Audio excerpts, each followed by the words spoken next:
निरक्षरता और अभाव से मुक्त भारत, भूख और भय से मुक्त भारत। अटल जी की इसी संकल्पना को साकार करने को कृत संकल्पित माननीय मुख्यमंत्री जी ने सुपोषित भारत, साक्षर भारत, सशक्त भारत के मूल मंत्र को आधार बनाया है और सकारात्मक सोच और दमदार कार्यशैली से उत्तर प्रदेश नित नए आयाम स्थापित कर रहा है विकास के। ऐसे ही तपस्वी यशस्वी माननीय मुख्यमंत्री जी से बहुत ही आदर के साथ अनुरोध करूंगी कि अपने आशीर्वचनों से हमें अभिसिंचित करें।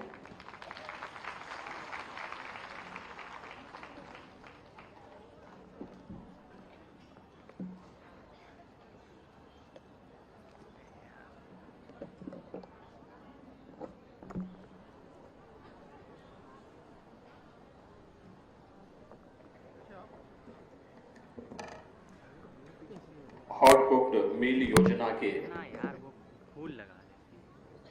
शुभारंभ के अवसर पर अयोध्या धाम में आयोजित आज के इस कार्यक्रम में उपस्थित प्रदेश सरकार के महिला कल्याण, बाल विकास और पुष्टाहार विभाग के मंत्री श्रीमती बेबी रानी मौर्य जी, प्रदेश के बेसिक शिक्षा विभाग के मंत्री श्री संदीप सिंह जी,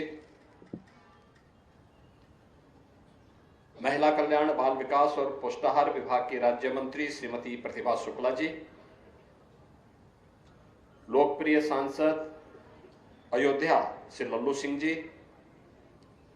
महापौर श्री गिरीशपति त्रिपाठी जी, जिला पंचायत अध्यक्ष श्रीमती रोडी सिंह जी, मान्य विधायकगण श्री वेद प्रकाश गुप्ता जी, रामचंद्र यादव जी, अमित सिंह जी, आज के इस कार्यक्रम में उपस्थित महिला और बाल विकास विभाग की प्रमुख सचिव श्रीमती बीना कुमारी मीना जी, आज के इस कार्यक्रम में उपस्थित विभाग के सभी अधिकारीगण, प्रशासन से जुड़े हुए हमारे सभी अधिकारीगण और जिन्हें देश के यशस्वी प्रधानमंत्री मोदी जी ने जिन बहनों को यशोदा मैया की उपाधि देकर के सम्मानित किया है, ऐसी सभी आंगनबाड़ी से जुड़ी हुई सभी उपस्थित बहनें और भाइयों बहनों,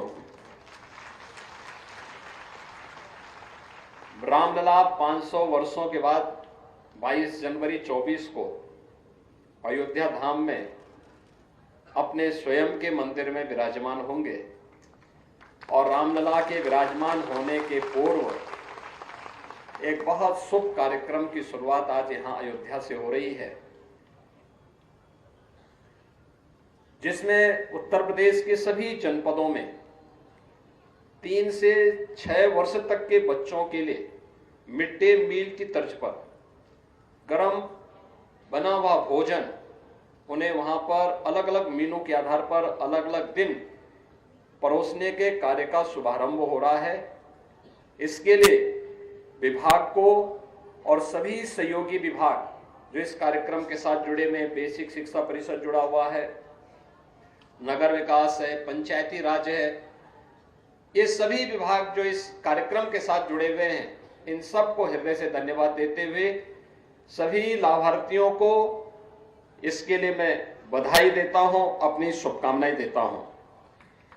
इसके साथ ही प्रदेश में किशोरी बालिकाओं, गर्भवती और धात्री महिलाओं के लिए भी जो विभिन्न प्रकार के कार्यक्रम केंद्र और राज्य सरकार के द्वारा संचालित हो रहे हैं, इन सभी कार्यक्रमों को भी आज यहां पर उसके अपग्रेडेशन की कार्रवाई के साथ हम जुड़ रहे हैं। आंगनबाड़ी केंद्र का अपना स्वयं का भवन हो, एक साथ 3401 आंगनबाड़ी के केंद्रों का आज यहां पे शिलान्यास होने जा रहा है। अभी शिलान्यास हुआ है। साथ ही साथ आंगनबाड़ी केंद्रों है तो आंगनबाड़ी कार्यकर्त्रियों को पोषण भी, पढ़ाई भी के किट भी उपलब्ध करवाने के साथ ही आंगनबाड़ी केंद्र के लाभार्थियों को पोषण थाली वितरण के कार्यक्रम के साथ भी आज हम यहां पर जुड़े हैं। ये सभी प्रकार के कार्यक्रम प्रदेश के अंदर आदरणीय प्रधानमंत्री जी की मंशा के अनुरूप एक सुपोषित और स्वस्थ बालक एक सशक्त भारत का आधार बनेगा। उस सशक्त और विकसित भारत के लिए उसकी नींव रखने के लिए आज महिला और बाल विकास विभाग, बेसिक शिक्षा विभाग आज एक साथ अयोध्या धाम में पधारा है। इन सभी कार्यक्रमों का शुरुआत प्रदेश के सभी जनपदों में हो रहा है।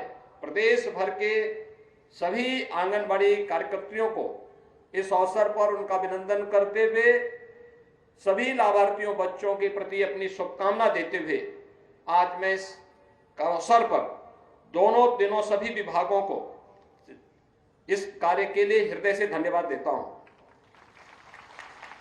भाइयों बहनों, हम सब जानते हैं कि प्रदेश में लगभग 1,90,000 आंगनबाड़ी केंद्र संचालित हैं, जिनमें 2 करोड़ से अधिक लाभार्थी इन सभी आंगनबाड़ी केंद्रों में पंजीकृत हैं।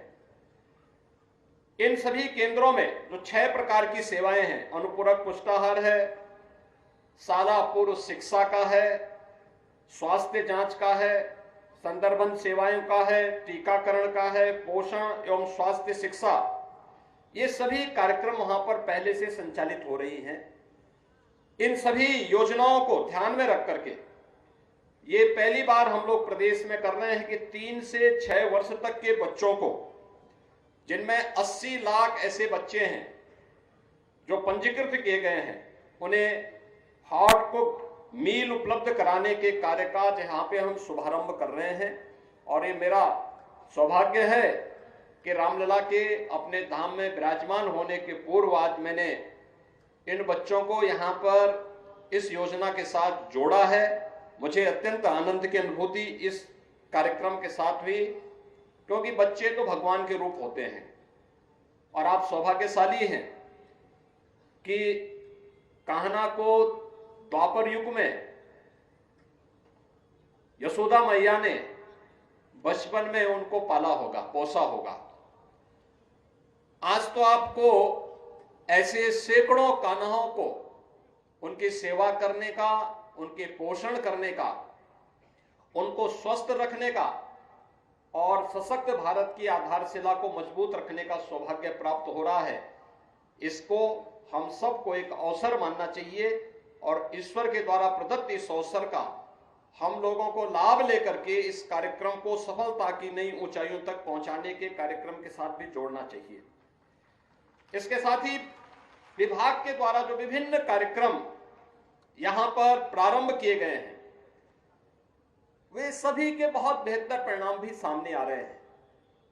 जैसे पिछले 6 वर्ष के अंदर जो कार्यक्रम प्रदेश भर में प्रारंभ हुए हैं, आज उसका परिणाम क्या है। इस दौरान हम लोगों ने काफी रिफॉर्म भी किए हैं। पहले पोषाहार की जो योजना थी, इसके बारे में बहुत सारे प्रश्न खड़े होते थे। आज यहां पे प्रदेश ने महिला स्वयंसेवी समूहों के माध्यम से जगह जगह पोषाहार के हर विकास खंडों में उसके प्लांट स्थापित किए हैं और उसके परिणाम भी सामने आए हैं।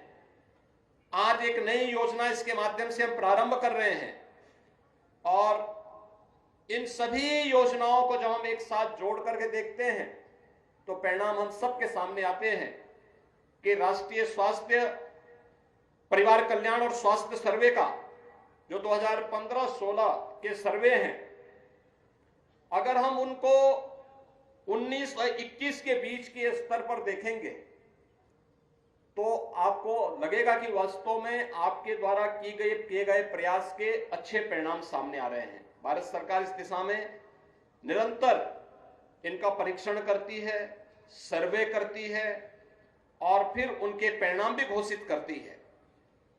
जो गत परिणाम हैं 15-16 की तुलना में 19 से 21 के बीच के, वह काफी उसमें सुधार हुआ है और मेरा अनुमान है कि 23 और 24 के बीच के जब परिणाम आएंगे तो हम नेशनल एवरेज से भी आगे हमें ले जाने में इसमें मदद मिलेगी। खासतौर पर बच्चों में एनीमिया में के स्तर में 5.1% का सुधार, स्टंटिंग में 6.6% का सुधार, यानी उसकी जो हाइट है। अल्प वजन में 7.4% का सुधार, सूखापन में 0.6% का सुधार। ये सभी जहां इन पिछले 4 वर्षों के दौरान देखने को मिले, और वहीं 16 की तुलना में जो शिशु मृत्यु दर थी 1000 पे 43 थी, आज वह घटकर के 2020 में यह 1000 पे 38 हुई है। और इसको अगर हम देखेंगे, आज की तुलना में देखेंगे, तो काफी इसमें सुधार हुआ है। काफी सुधार करने की गुंजाइश भी है, लेकिन इस पे हमें निरंतर कार्य करना होगा। इस दिशा में आगे बढ़ाने की जो तैयारी चल रही है, जो वर्तमान में ग्रामीण आजीविका मिशन के माध्यम से भी अनुपूरक पोषाहार तैयार किए जा रहे हैं, उनमें 201 इकाइयां वर्तमान में संचालित हो रही हैं।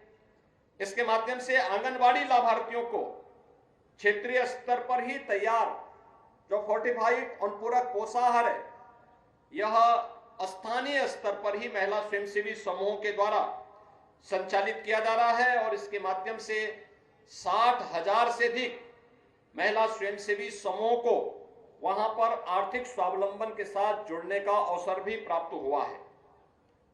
मुझे यह बताते हुए प्रसन्नता है कि महिला और बाल विकास विभाग के द्वारा पिछले 5-6 वर्षों के अंदर जो कार्यक्रम प्रारंभ किए गए हैं, उसके परिणाम अच्छे आए हैं। और इसीलिए हम लोगों ने विभिन्न विभागों से इस बारे में कहा कि केवल स्वस्थ बालक हो, हमारा आधार मजबूत हो, ये केवल महिला और बाल विकास विभाग की जिम्मेदारी नहीं होनी चाहिए। बेसिक शिक्षा विभाग इसके साथ जुड़े, पंचायती राज विभाग जुड़े, नगर विकास विभाग जुड़े, और ये सभी विभाग मिलकर के अगर एक साथ मिलकर के इन कार्यक्रमों को आगे बढ़ाने का कार्य करता है, तो उसके बेहतर परिणाम भी हम सबके सामने आएंगे। और उसके परिणाम आते हुए हम सबके सामने दिखाई दिए कि आज मिशन कायाकल्प के अंतर्गत हम लोगों ने आंगनबाड़ी केंद्रों में, जैसे बेसिक शिक्षा परिषद के स्कूलों में, हम लोगों ने मिशन कायाकल्प के माध्यम से बेहतरीन सुविधाएं उपलब्ध करवाने का कार्य किया है। मुझे एक बेसिक शिक्षा परिषद के कई विद्यालयों में जाने का अवसर प्राप्त हुआ। 2015-16 की तुलना में जब हम लोग इसकी तुलना आज के स्तर पर करते हैं, तो इसमें छात्रों की संख्या में भी बढ़ोतरी हुई है। वहां पर शिक्षा के स्तर में भी काफी सुधार हुआ है, और साथ ही साथ वहां की जो बुनियादी सुविधाएं हैं, लगभग हर विद्यालय में टॉयलेट की 2 बालक और बालिकाओं के लिए टॉयलेट बने हैं। शुद्ध पेयजल उपलब्ध करवाने की कार्रवाई हुई है। स्मार्ट क्लास अधिकतर विद्यालयों में उपलब्ध करवाए जा चुके हैं। बच्चों को वहां पर हम लोग न केवल यूनिफॉर्म उपलब्ध करा रहे हैं, बल्कि जूता मोजा भी उपलब्ध करा रहे हैं, स्वेटर भी उपलब्ध करा रहे हैं। और मिड डे मील की क्वालिटी में भी पहले की तुलना में काफी सुधार उन सभी क्षेत्रों में देखने को मिला है। ये जो सुधार है, ये जो कार्यक्रम है, इसी तर्ज पर हम आंगनबाड़ी केंद्रों को भी बना सके। बहुत सारी जगह आंगनबाड़ी केंद्रों के लिए विकास प्राधिकरण ने लैंड भी उपलब्ध कराई और भवन निर्माण का कार्य भी वो कर रहे हैं। बहुत सारी जगह नगर विकास विभाग इस मामले में योगदान दे रहा है। कुछ जगह पंचायती राज विभाग ने भी इसमें योगदान दिया है। और आज मुझे बताते हुए प्रसन्नता है कि हम लोग यहां पर एक साथ 3,400 एक आंगनबाड़ी केंद्रों पर, जिनकी लागत 402 करोड़ रुपए है, इनके शिलान्यास को भी हम एक साथ करने जा रहे हैं, जिनके माध्यम से ये आंगनबाड़ी केंद्रों के अपने भवन, स्वयं के भवन उपलब्ध होंगे। और स्वयं के भवन उपलब्ध होंगे तो स्वाभाविक रूप से वहां पे उन बच्चों के देखभाल से संबंधित, उनके पोषण से संबंधित, उनके अन्य तमाम खेल कूद की गतिविधियों से संबंधित, खेल खेल में उनके पढ़ाई की व्यवस्था भी हो सके, इससे संबंधित तमाम अन्य गतिविधियों को आगे बढ़ाने में भी उसके माध्यम से मदद मिल सकती है। और आज एक नया कार्यक्रम ये बना है और मेरा फिर इस पर जोर होगा कि हम लोग अंतर विभागीय समन्वय के माध्यम से हम लोगों को इन कार्यक्रमों को आगे बढ़ाने का कार्य करना चाहिए।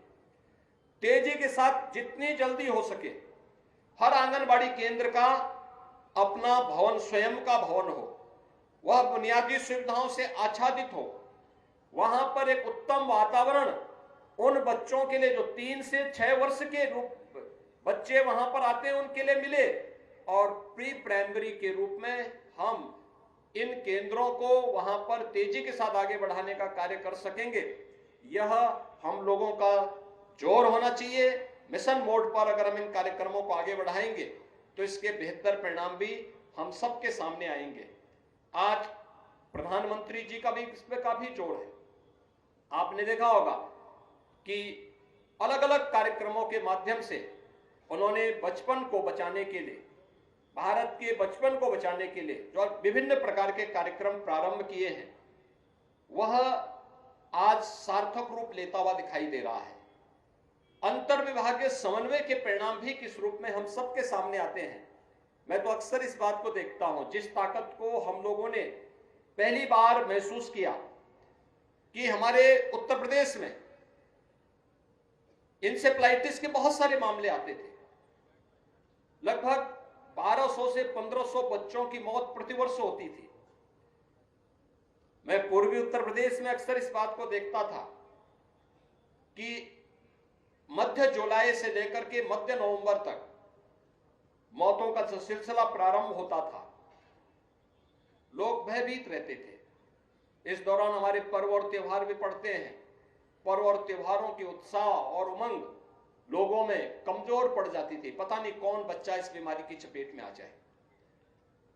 लेकिन जब अंतर विभागीय समन्वय के माध्यम से उसकी बीमारी के खिलाफ एक अभियान चलाया गया, स्वास्थ्य विभाग को इसमें नोडल विभाग बनाया गया था, महिला और बाल विकास विभाग, बेसिक शिक्षा विभाग, नगर विकास विभाग, पंचायती राज विभाग, और ये सभी विभाग मिलकर के जब इन कार्यक्रमों, इस अभियान के साथ जुड़े, आज परिणाम क्या है?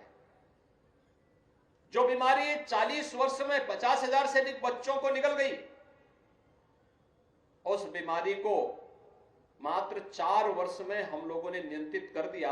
आज इंसेफ्लाइटिस का कोई मामला हम लोगों के सामने नहीं है।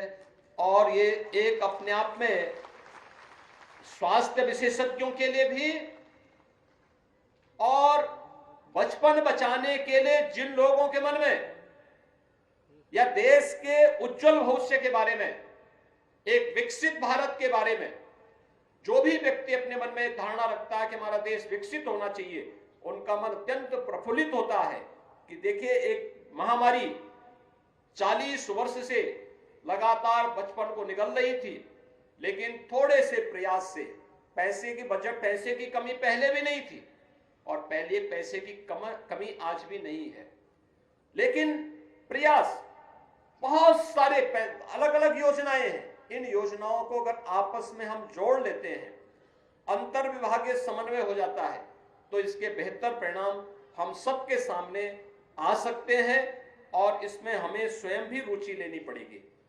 दूसरा, जनपद स्तर पर जहां यहां पे विभाग को भी, विभाग के साथ साथ जिला प्रशासन इसमें नोडल अधिकारी नियुक्त करते हुए बेहतर समन्वय की व्यवस्था कर ले।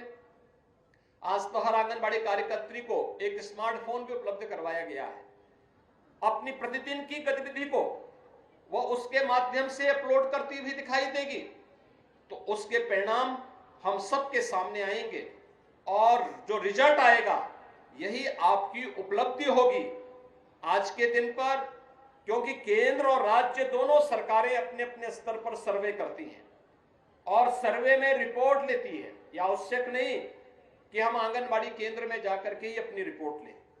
हमारे पास पंचायती राज विभाग से भी जुड़े हुए आंकड़े होते हैं, हमारे पास स्वास्थ्य विभाग के भी आंकड़े होते हैं, हमारे पास नगर विकास के आंकड़े होते हैं, बेसिक शिक्षा विभाग के अलग होते हैं, अलग अलग विभागों के आंकड़े होते हैं और फिर सरकार की विभिन्न एजेंसियां भी इस मामले में अलग अलग समय में कार्य करती हैं।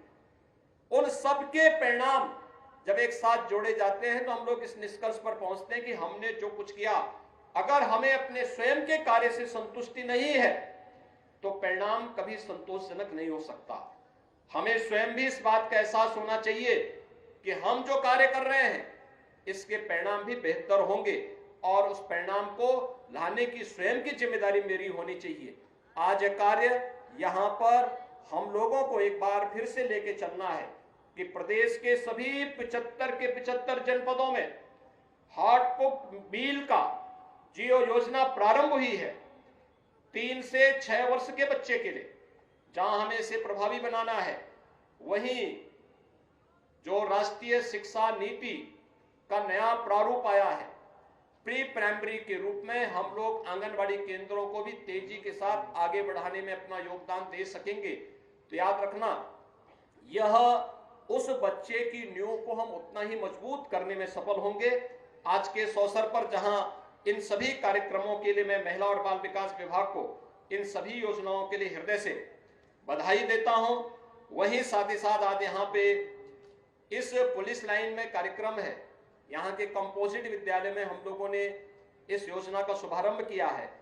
तो यहाँ पर पुलिस कर्मियों के लिए भी जो अयोध्या पुलिस लाइन है, यहाँ पर पुलिस कर्मियों की अवस्थापना सुविधा के लिए उनके लिए G+12 ए और बी ब्लॉक के रूप में हम लोगों ने 2 भवनों का आज यहाँ पे लोकार्पण भी किया है, जिन पर लगभग 23 करोड़ 29 लाख रुपए खर्च हुए हैं।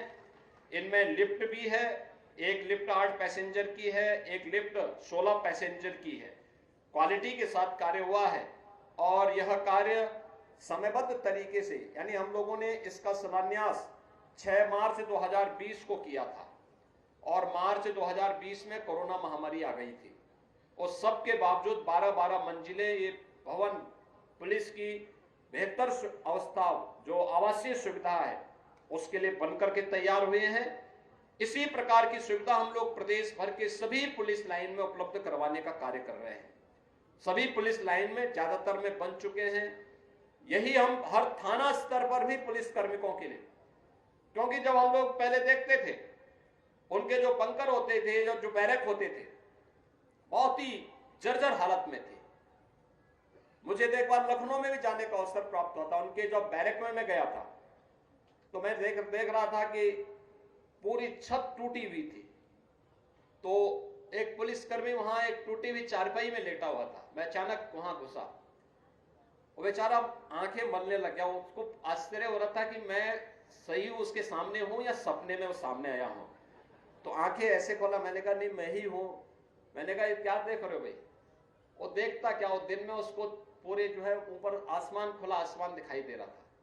तो उसी दिन हम लोगों ने निर्णय लिया था कि पुलिस कार्मिकों के लिए, जिनके माध्यम से बेहतर सुरक्षा का वातावरण प्राप्त होता है, हम लोग प्रदेश के अंदर हर पुलिस लाइन में, हर थाना में और जहां भी पुलिस कार्मिक सेवा करते हैं वहां पर अवस्थापना सुविधाओं को देंगे।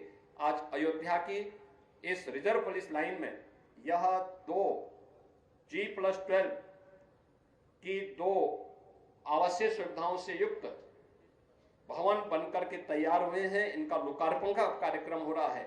मैं इसके लिए सभी पुलिस कार्मिकों को और यहाँ पे निवासरत पुलिस कार्मिकों को भी हृदय से बधाई देता हूँ, अपनी शुभकामनाएं देता हूँ और विश्वास व्यक्त करता हूँ कि योजनाओं का लाभ आने वाले समय में सभी जनपदों में लोग लेंगे। एक बार फिर से हार्ड कुक्ड मील योजना के शुभारंभ के अवसर पर महिला और बाल विकास विभाग को इस योजना के प्रति बधाई देते हुए आप सबके प्रति अपनी शुभकामनाएं देता हूं। धन्यवाद। जय हिंद। बहुत बहुत धन्यवाद माननीय, आपके उद्बोधन के लिए। धन्यवाद ज्ञापन के लिए मैं अनुरोध करूंगी प्रमुख सचिव बाल विकास एवं पुष्टाहार श्रीमती मीना कुमारी जी से। धन्यवाद। आज हॉट कुक मिल योजना का शुभारंभ माननीय मुख्यमंत्री जी के कर कमलों से और माननीय मंत्री महिला व बाल विकास विभाग, माननीय मंत्री जी बेसिक शिक्षा के मार्गदर्शन में संपन्न हुआ है। माननीय मुख्यमंत्री जी, मैं आज बड़े हर्ष के साथ ये भी अवगत कराना चाहूँगी कि अंतर्विभागीय कोऑर्डिनेशन कितना महत्वपूर्ण है ये हमने बेसिक शिक्षा विभाग से जब ये जियो हम जारी कर रहे थे उससे सीखा। और बेसिक शिक्षा विभाग का मैं विशेष रूप से धन्यवाद ज्ञापित करूंगी, जिन्होंने जब हम इसको बना रहे थे, जियो को ड्राफ्ट भी कर रहे थे, तो उन्होंने हर कदम पे हमें सहयोग किया।